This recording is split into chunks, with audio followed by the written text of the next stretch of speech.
Sveiki gerbėmiai. Dar vieną video įrašysiu pagal dažniau užduodamų klausimų, kada gaunu aš arba telefonu, arba rašo laišką man per elektroninį paštą.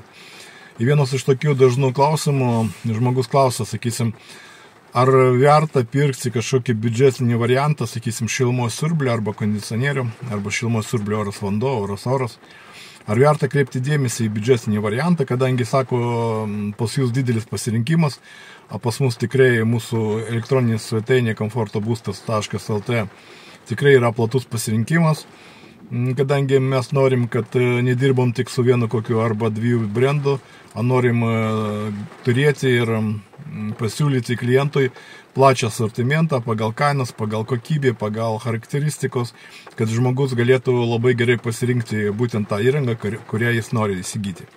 Tai dažniausiai klausia, ar verta man pirkti kažkokį iš biudžetinį segmento, sakysim, tos pačius kiniečius, jeigu mes dabar šnekėsim apie šilumos siurblius oras vanduo, tai tokios kiniečiai kaip ten Nordis, aišku, čia skaitosi ne kiniečiška įmonė, bet gamina Kinijai, po to Gry, kiniečiškas žinomas brandas, pats didžiausia gamykla pasaulyje, po to Midėja, irgi kiniečiškas brandas, ten Auksas, sakysim. Tai ar verta pirkti tokius modelius, ar būtinai reikia pirkti geriau, sakysim, brangesnius japonų gamybos. Matot, žiūrint, kaip sakoma, kokią daiktą mes perkame, jeigu, sakysim, perkam kokį automobilį, tai daug kas, jeigu nori turėti patikimą automobilį, perka japonų gamybos automobilį, jeigu, sakysim, norim pirkti kokią benzopjūklą, tai žinoma, ten dažniausiai norim kokybės perkam Husqvarna arba ten kokį Štilius, jeigu ten vyrai naudoja ten skutimuose peiliukus, tai visi žino, kad, pavyzdžiui, geresnį variantas, sakysim, Gilletas pirkti, kaip sakoma, ir kokybė, ir visą kitą. Tai neapsimoka pirkti kažkokią ten pigesnį versiją, kadangi, tikrai mes tokio gero komfortą arba geros kokybės negausim.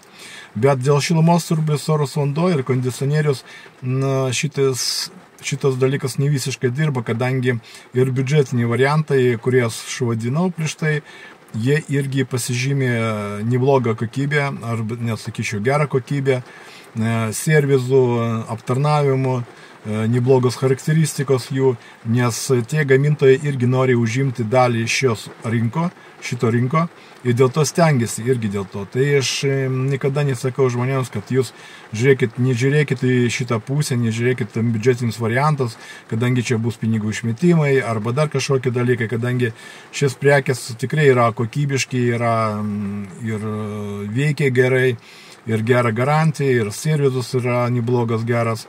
Ir tikrai pardavim labai daug tokių variantų ir žmonės tikrai naudojasi, patenkinti.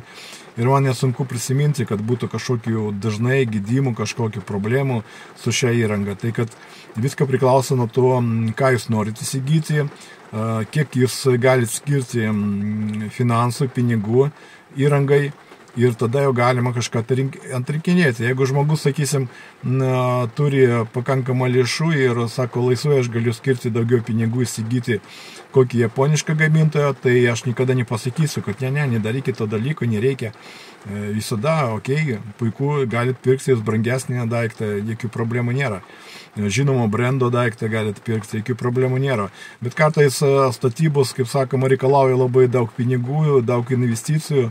Dėl to čia normalus dalykas, kada žmogus viską apskaičiuoja, kad jiem užtektų ne tik šildymo sistemai, bet ten ir kitiems dalykams, sakysim, statybose, kad užtektų pinigų, užtektų biudžetą jo.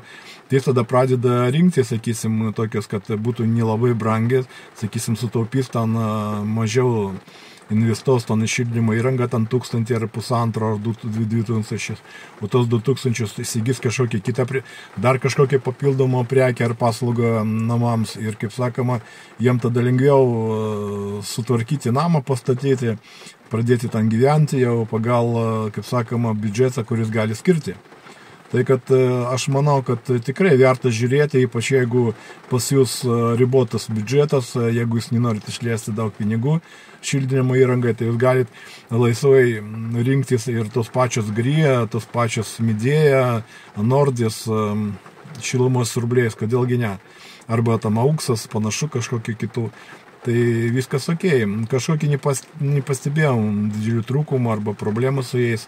Ir mes aplamai, kadangi prisėmam ir garantinį atsakomybę, tai mes tengiamės prieš tai, kai pardavinėti tą įrangą, gauti daugiau informacijos apie tą įrangą. Ir jeigu mes matom ten kažkokių problemų su yra, tai mes tokią įrangą net neprekiaujam.